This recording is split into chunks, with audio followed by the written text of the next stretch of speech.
आता शेवटचे दिवस राहिलेले आहे आणि सरकारचेच माणसं जेव्हा जाळीवर उड्या मारतं तेव्हा सरकारने त्याच्यासाठी किती मोठी जाळी तयार केली हे त्याच्यातून सिद्ध होते।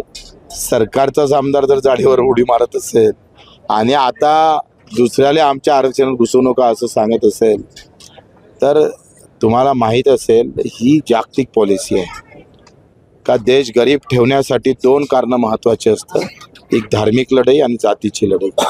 ज्या ज्या देशामध्ये धार्मिक आणि जातीची लढाई आहे किंवा वर्णाची लढाई आहे ते देश मागे राहिलेले आहे। चायना समोर जाण्याचं कारणच आहे तिथं वर्ण लढाई कमी आहे आणि जात धर्माची लढाई कमी आहे आणि म्हणून आम्हाला जाती धर्माच्या लढाईत व्यवस्थित गुरफटून ठेवून हक्काच्या लढाईसाठी आम्हाला मागे ठेवलेलं आहे। येणाऱ्या विधानसभेमध्ये एकटे बच्चे कडू दिसतील का सोबत? पाहू आता ते जनतेवर आहे, माझ्यावर काय। मला तर वाटते सगळे आमचेच असले पाहिजे। ठीक आहे चल। महाराष्ट्रातील सर्व बातम्यांचे विश्वासार्ह व्यासपीठ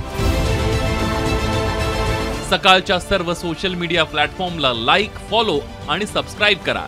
तसंच सर्व नोटिफिकेशनसाठी बेल आयकॉन प्रेस करायला विसरू नका।